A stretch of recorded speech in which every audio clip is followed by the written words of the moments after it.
for 2A, I rise to give the following statement on behalf of the House Business Committee, which on Tuesday, 18th February 2025, to prioritize business for consideration during the week. Honourable Speaker, with regard to business scheduled for Tuesday next week, the House is expected to consider the following government and individual members' bill at second reading, some of which are already listed in today's order paper. One is the Equalization Fund Bill, Senate Bill number 14 of 2023. Two is the Political Parties Bill 2022, the Insurance Professionals Bill 2024, the Culture Bill 2024, the Public Finance Management Bill of number 2 Bill 2024, the Institute of Social Work Professionals Bill 2023, the Gold Processing Bill 2023 that was here in this very floor yesterday, Honorable Speaker, the National Police Service Commission Amendment Bill 2024, the Basic Education Bill Amendment Bill number 2023, and the Parliamentary Powers and Privileges Amendment Bill, Senate Bill number 37 of 2023. Honorable Speaker, the Committee on Selection will also conclude its consideration of the list of members proposed to be appointed to the 18 elapsed committees, including any consequential changes to other committees. This is it has been a topic in people's lips, and it's important for us to inform you that this will be concluded next week on Tuesday.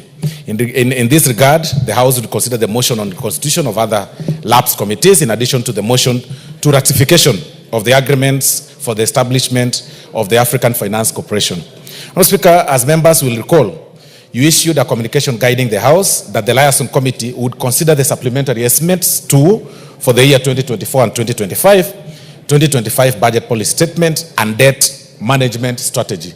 This is because the Select Committee on the budget, the Select Committee on Budget had its time lapse sometimes in this session, Honorable Speaker, and that is why that communication was issued. And this was a question by the delayed constitution of the Budget and Appropriation Committee and the Public Debt and Privatization Committee.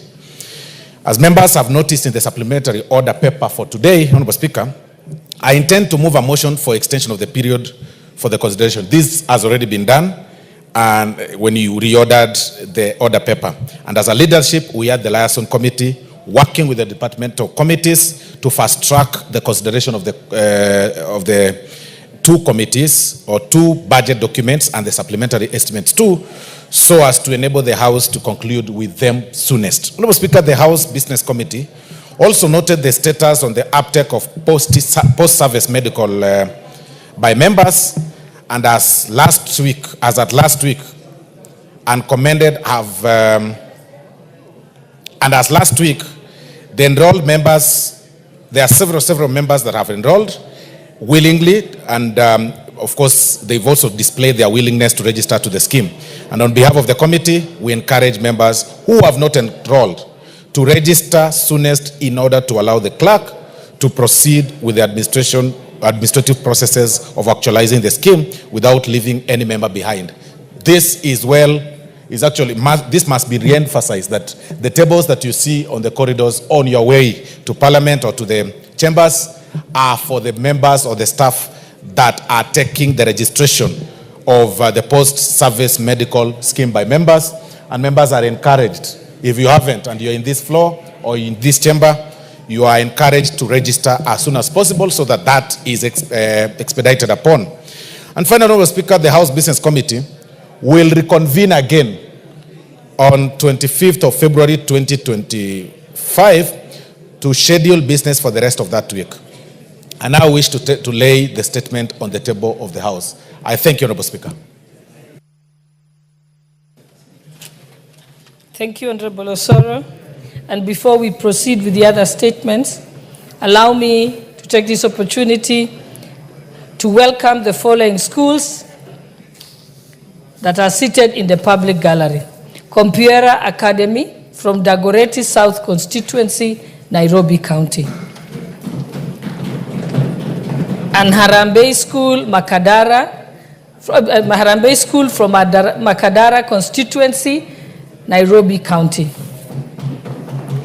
I also wish to welcome another set of schools seated in the Speaker's Gallery. That's St. Clair Girls School from Gatundu South Constituency, Kiambu County. And I now call upon the Honorable KJ Kiare to welcome the schools on our behalf and also use the opportunity to make the announcements relating to the Scouts Founders Day. Thank you.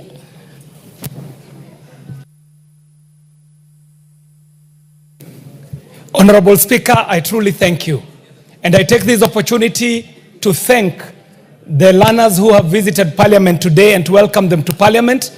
And allow me, Madam Speaker, to single out Riara School.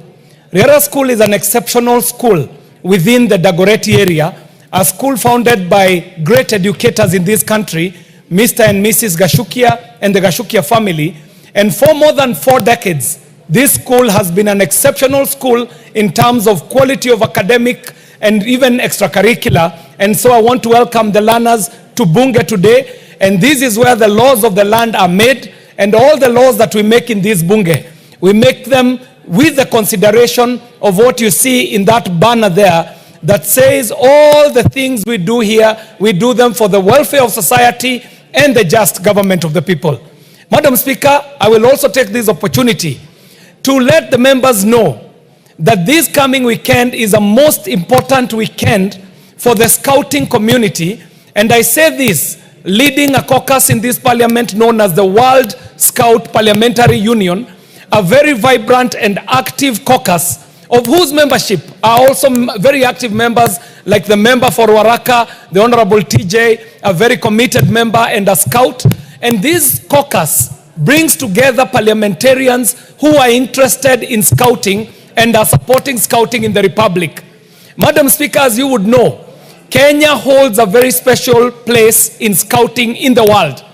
The founder of scouting, one Lord Baden-Powell, and his wife, Lady Powell, decided that their final resting place shall be in Kenya. And so the remains of the founders of the World Scouting Movement are here in Kenya.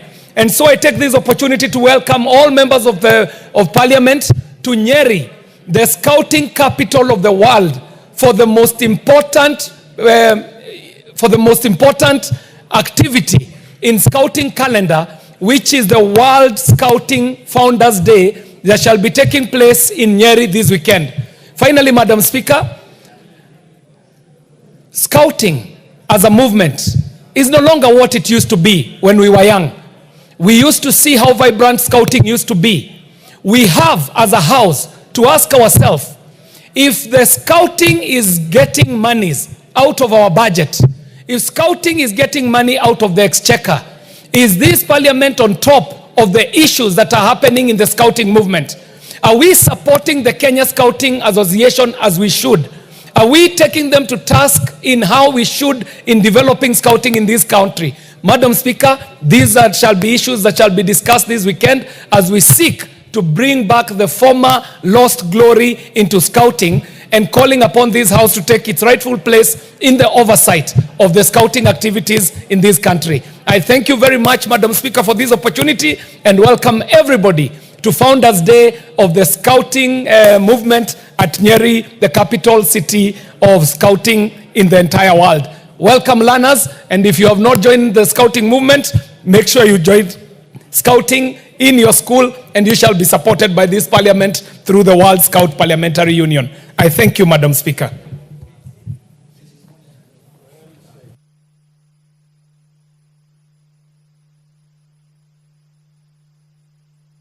KJ, thank you very much.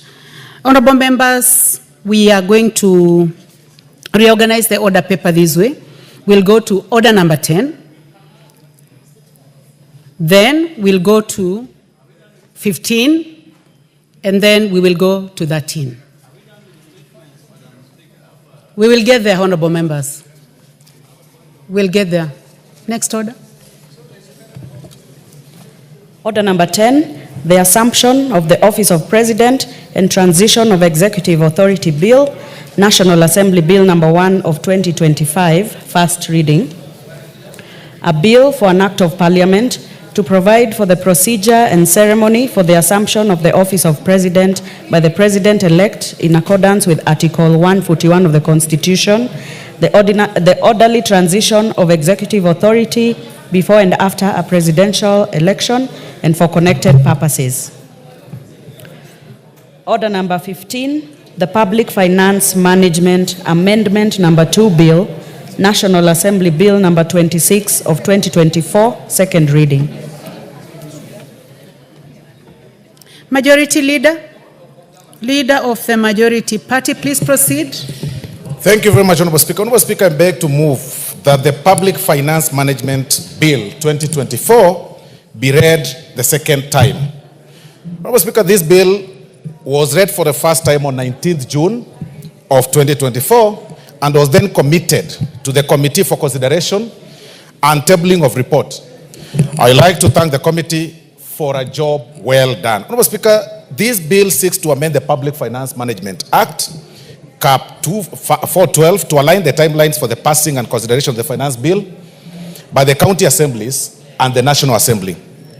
And to be more specific, Honorable Speaker, Clause 2 of the bill seeks to amend Section 1292A of the Act to provide for clarity on and harmonization of timelines for passing of the finance bill between county assemblies and National Assembly. Just harmonizing. And it seeks to delete the words except the finance bill in Section 1292A of the Act and Section 1292A of the Act, then provide as follows, Honorable Speaker, that following approval by the County Executive Committee, the County Executive Committee member for Finance shall submit to the County Assembly the budget estimates, supporting documents, and any other bill, Honorable Speaker, that requires to implement the budget, except the finance bill by 30th April in that year. Honorable Speaker, the key word in this particular amendment will be except the finance bill. That is what this particular bill seeks to include in that particular clause. Additionally, Honorable Speaker, Clause 3 of the bill seeks to introduce a new Section 131A to provide for similar procedures for submissions and considering the passing of the finance bill in the County Assembly as that of the National Assembly. So therefore, Honorable Speaker, that new Section 131A will then provide as follows, because it's actually a new one. Submission, consideration, and passing of the County Finance Bill. Number 131A, 1. County Executive Committee member for Finance shall submit to the County Assembly on or before 30th April the County Finance Bill setting out the revenue measures of the county government. There are clear timelines here, Honorable Speaker, that did not exist in the previous one. And following, and then it will provide under 2, that following submission of the County Finance Bill by County Executive Committee member for Finance, the relevant committee of the County Assembly shall introduce the bill in the County Assembly. 3 will provide that the County Assembly shall consider and pass the County Finance Bill with or without amendments in time for it to be presented for assent by 30th June each year. This hasn't been there, Honorable Speaker, and that really seeks to help harmonize such things, Honorable Speaker. And 4 will provide for any recommendations made by the relevant committee of the County Assembly or resolution passed by the County Assembly on revenue matters shall ensure that the total amount of revenue raised is consistent with the approved fiscal framework. The word here is consistent with the approved fiscal framework. B, take into account the principles of equity, certainty, and ease of collection. C, consider the impact of the proposed changes on the composition of the tax revenue with reference to direct and indirect taxes. And then D, consider domestic, regional, and international tax trends. E, consider the impact on development and investment, employment, and economic growth. And F, Honorable Speaker, it will take into account the taxation and other tariff arrangements and obligations that Kenya has ratified, including the taxation and the tariff arrangements under the East African Community Treaty. And 5, Honorable Speaker, the recommendation of the County Executive Committee member for Finance shall be included in report and tabled in the County Assembly. Because there has been disparities, Honorable Speaker. There hasn't been really a harmonized system between the County Executive Committee members and the County Assembly, because there was utmost autonomy by the County Executive Committees, which is detrimental now to the works of the County Assembly as an assembly. Honorable Speaker, Clause 4 of the bill seeks to appeal Section 133 to align the practice in the County Assembly to that of the National Assembly in consideration of the finance bill. This must be clear. You know, the only finance bill that Kenyans know or Kenyans are aware of is the finance bill by the National Assembly. Kenyans are unaware that every county assembly also has their own finance bill.